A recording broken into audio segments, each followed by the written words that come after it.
इस कार्यक्रम के पुण्यार्जक हैं भामाशाह श्रीमान सौभाग्यमल जी कटारिया, श्री राजेंद्र जी, श्री रोहन जी, श्री रौनक जी, श्री मानस जी, श्रीमती नीलम जी, श्रीमती अमिता जी कटारिया एवं समस्त कटारिया परिवार, अहमदाबाद, गुजरात। भव्य जीवों, यदि भगवान की कथा हमने गहराई से सुनी होती, भगवान आत्मा की कथा अगर हमने गहराई से सुनी होती, रुचि पूर्वक सुनी होती, तो आज दर दर की ठोकरें न खानी पड़ती है, तरह तरह की परेशानी और समस्याओं का सामना नहीं करना पड़ता। इस खोटे काल में जन्म नहीं लेना पड़ता, इस खोटे क्षेत्र में जन्म नहीं लेना पड़ता, जहाँ तीर्थंकरों का अभाव है, जहाँ रीतिधारी महामुनीश्वर आते नहीं, अवधि मना परे ज्ञानी का दर्शन दिखाई नहीं देता, ऐसे खोटे काल और खोटे क्षेत्र में हमें जन्म न लेना पड़ता अगर भगवान की कथा, भगवान आत्मा की कथा को हमने रुचि पूर्वक सुना होता। फिर भी कुछ पुण्य टिमटिमाता जुगनों की भांति हमारे जीवन में चल रहा है, जिस पुण्य के सातिशय प्रभाव से आप सभी लोग खींचे हुए यहाँ तक आ गए और भगवान आत्मा की कथा समय सार ग्रंथ राज के माध्यम से श्रवण करने का भाव लेकर के आ गए। सौभाग्य है तुम्हारा। सोचेंगे तो आप लोग विचार करेंगे कि तुमने अपने जीवन काल में आत्मकथा को छोड़ करके कितनी कथाएं सुनी हैं। दिन भर में, पूरे जीवन में, पूरी लाइफ में आपने कितनी कथाएं सुनी हैं। धन कैसे कमाया जाए, राज्य की कथाएं, स्त्री कथा, विकथा, सारी विकथा कितनी सुनी है, पर आत्मकथा कितनी सुनी? मुश्किल से। और वो सुनते सुनते भी उपयोग उचट करके चला जाता है। उपयोग आत्मकथा में नहीं लगता, भगवान आत्मा की कथा में नहीं लगता, निज आत्मकथा में नहीं लगता। ये सामान्य कथा नहीं है, इसके लिए सातिशय पुण्य चाहिए, आत्मरुचि चाहिए। ये ऐसी कथा नहीं है जैसे कि बच्चों को आप सुनाते, एक था राजा एक थी रानी दोनों मर गए। हाँ, ऐसे राजा रानी की किस्सा या कहानी नहीं है। ऐसा भी नहीं है कि ये अभूतपूर्व कथा है।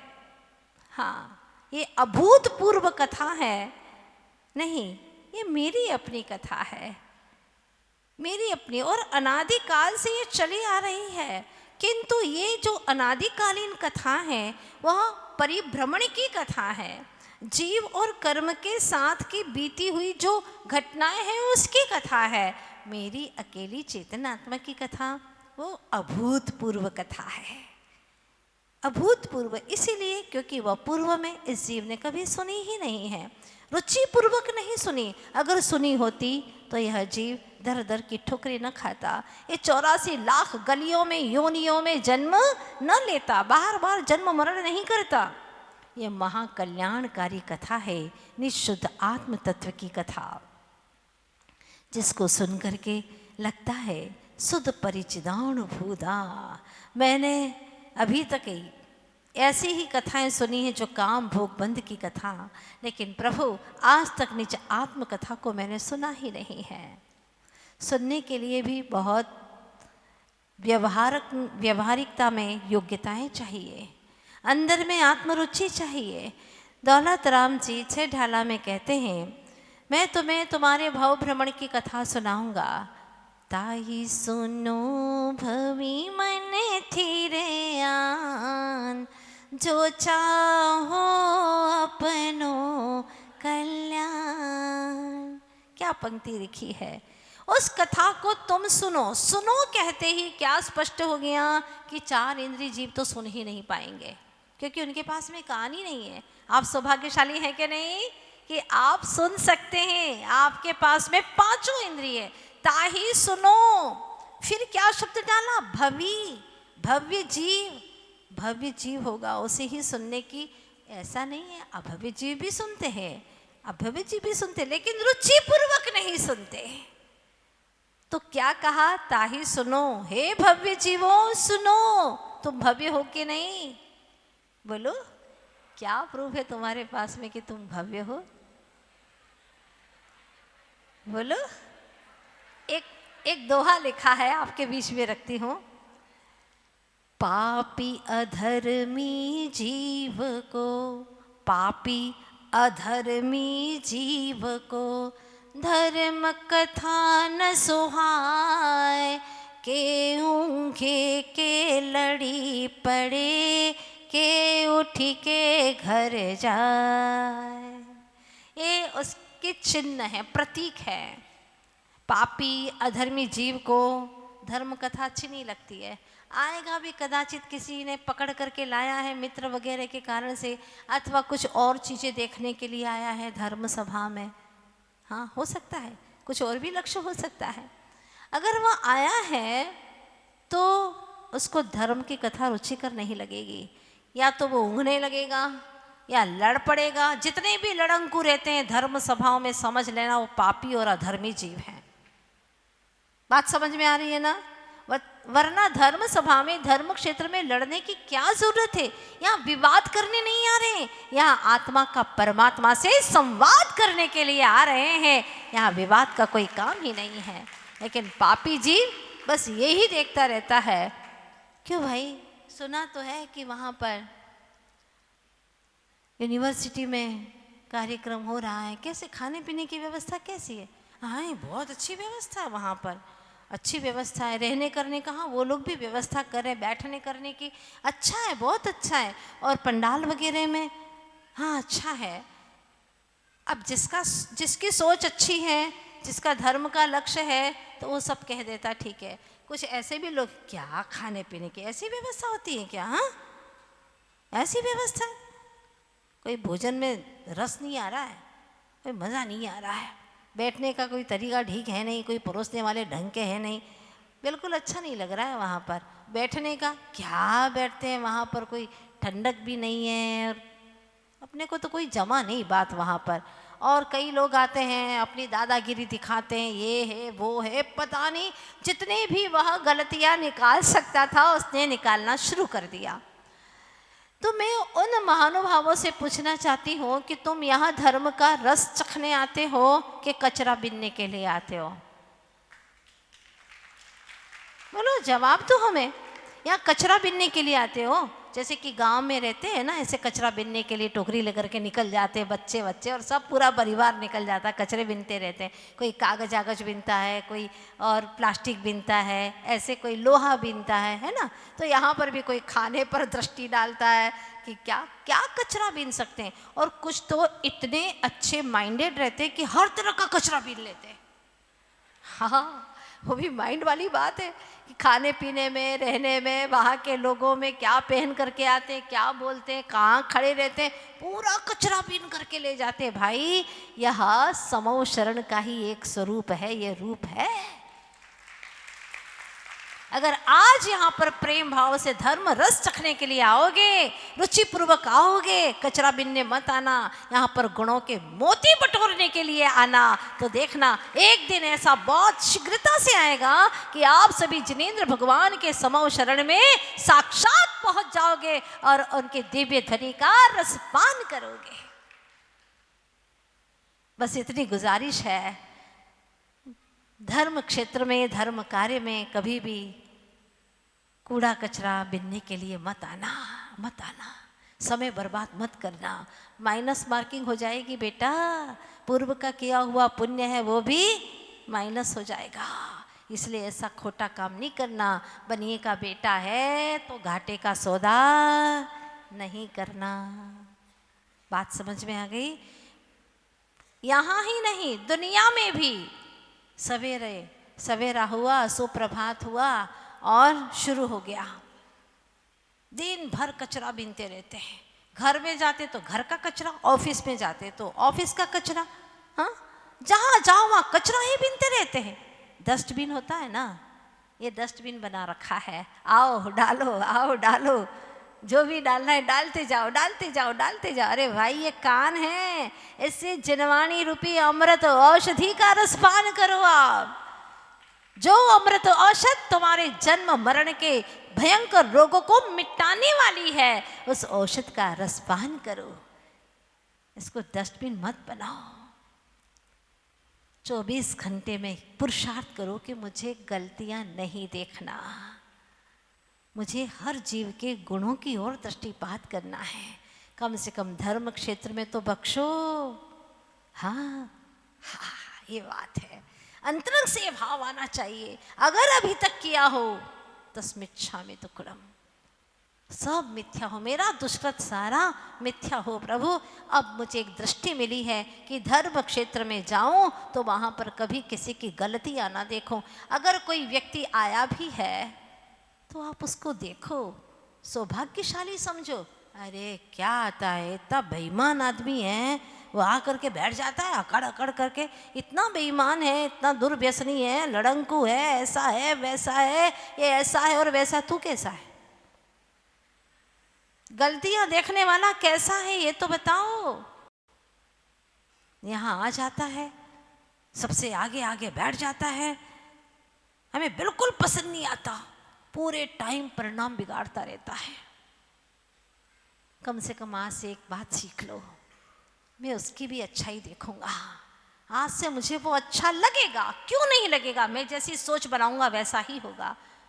कम से कम पाप काम छोड़ करके यहाँ पर तो आया है, धर्म सभा में तो बैठा है, यहाँ कोई पाप तो नहीं कर रहा है ना। बस बहुत अच्छा, एक उसका गुण है, उसको ग्रहण करो आप, और एक एक गुण भी ग्रहण करोगे तो आप गुणों के खजाने हो जाओगे, गुणों के गोदाम बन जाओगे। और अगर अपनी दृष्टि में बुराइयां रखोगे तो बुराइयों के भंडार बन जाओगे, कोष बन जाओगे। तो अपने ऊपर कम से कम मेहरबानी करना है। आचार्य भगवान लिखते हैं, सुध सुध बहुत महत्वपूर्ण शब्द है, एक एक शब्द पर गौर करना है। ताही सुनो भवी, इसके बाद में तीसरा अक्षर कौन सा है? मन। मन वाले हो सुनो। अब पंचेंद्री भी है लेकिन असेनी है तो मन वाला तो रहेगा नहीं, इसलिए कहा मन। मन वाले हो तो सुनो। ठीक है, मन वाले तो है लेकिन मत वाले हैं तो सारे मत छोड़ो, वितराग मत को स्वीकार करो। हम जैन हैं, हम वितराग धर्म के अनुयायी हैं, बस इनफ, इतना ही।